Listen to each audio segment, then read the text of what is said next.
These days, we wear them to feel better, move more, and live longer. But what if those same fitness trackers, the ones promising to improve our health, are quietly damaging it instead? In 2025, fitness trackers have become almost invisible, wrapped around our wrists, built into our clothes, even monitoring our stress levels and moods. But as they evolve, so do the questions about their psychological cost. Are these digital health companions actually making us healthier? Or are we just becoming more anxious, self-critical, and exposed? Let's be honest, data feels empowering. Every step counted, every calorie logged, it's control at our fingertips.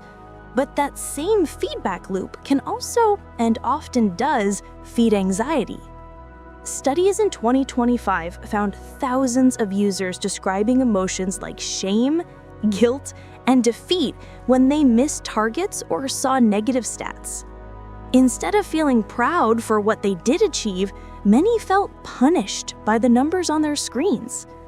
It's called performance pressure, and it's quietly turning self-improvement into self-surveillance. Have you ever felt bad about missing your daily goal? Like your tracker was judging you? Let's take a closer look at when technology replaces trust. Over time, the relationship we build with our trackers can change in subtle ways. At first, they motivate us, but soon we start depending on them for validation. We check our sleep score before deciding how tired we feel. We wait for a watch to tell us we're stressed instead of noticing our own heartbeat. And if the data looks good, we convince ourselves we're fine, even when we're not. Psychologists even have a term for it. They call this outsourcing self-awareness. It's when technology slowly replaces intuition. The problem is intuition is what keeps us balanced. When we hand that over to an algorithm, we risk losing touch with what our bodies are really saying. It's why some users describe feeling uneasy when they forget to wear their tracker, like they've lost part of their identity. That's not motivation anymore, that's a dependency. So maybe the question isn't how accurate our data is, but how much we trust ourselves without it. Here's where it gets tricky. What starts as motivation often morphs into an obsession. Miss a workout and you feel guilty. Eat something off plan and your app flags in red. You keep pushing because the streaks, the badges, the graphs, they're addictive. For many, especially those already dealing with anxiety or depression, this cycle amplifies mental strain. Therapists now report a rise in clients linking increased anxiety or body image issues directly to their fitness trackers. Yes, you heard it right. More and more people are reporting increased anxiety or body image issues primarily due to their dependency on their fitness trackers. When health becomes a score, self-worth can shrink to a number. When was the last time you exercised truly just for joy, not for the data you needed to meet your goals? This brings us to the illusion of control. Fitness trackers give us a sense of mastery, numbers we can measure, progress we can visualize, but health isn't linear. Hormones fluctuate, energy changes, life happens. Some days you'll feel fantastic and still see a low recovery score. Other days, the numbers look perfect while your body feels off. That gap creates confusion and self-blame. We start thinking, if my tracker says I slept fine, why do I feel exhausted? Or the app says I'm stressed, so maybe I really am. Experts call this the illusion of control. It tricks us into believing that wellness can be quantified, when in reality, it's a constantly shifting spectrum. The danger is that when the data doesn't match how we feel, we assume the data must be right and we must be wrong. That's how trust in the tech slowly replaces trust in ourselves. Is your data overload causing you to lose digital safety? Beyond the emotional toll, there's another risk, one we rarely think about: safety. These devices are collecting deeply personal data: heart rate, sleep patterns, stress levels, even emotional cues. But who else is seeing it? Many apps quietly share data with third parties, sometimes without your clear consent. And with AI analyzing our moods, the line between health insight and emotional profiling is getting very blurry.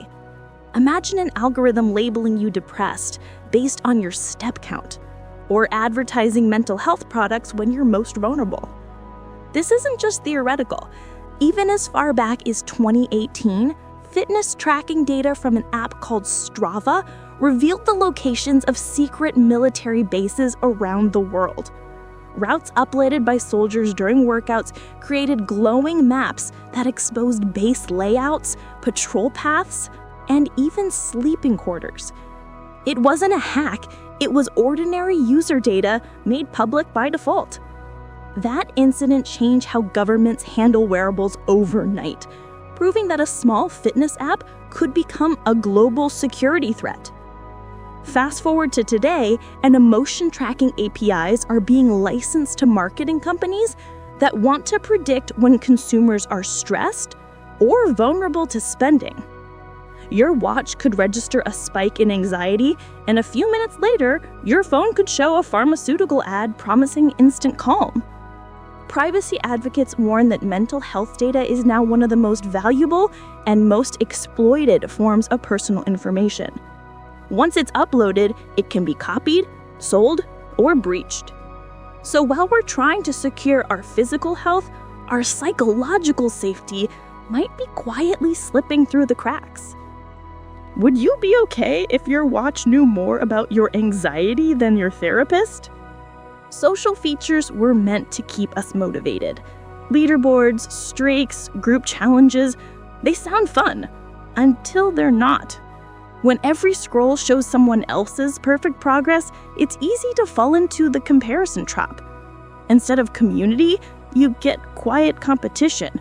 Instead of inspiration, you get insecurity. Psychologists call this comparison fatigue, and it's one reason some users disengage entirely. That friendly nudge to keep up can feel more like digital pressure to never stop.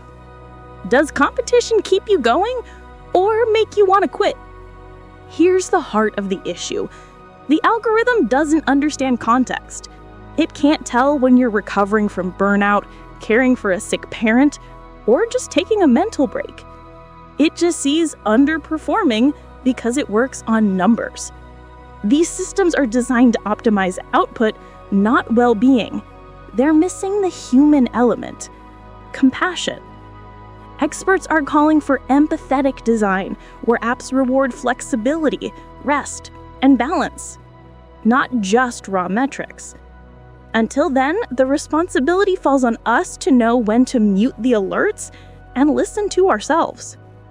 Is there hope on the horizon for the future of compassionate? Some developers are rethinking the relationship between humans and health data, creating wearables that measure less and understand more. And with the rapid growth of AI, this is the logical next step. Imagine a tracker that notices your stress rising and gently suggests stepping away from your screen instead of warning you about your heart rate, or one that pauses notifications after detecting fatigue instead of pressuring you to close your ring. These are the early signs of what's being called compassionate AI design. It's an approach that treats wellness as dynamic, emotional, and human, recognizing that rest is progress too. We don't need technology to push us harder. We need it to understand us better.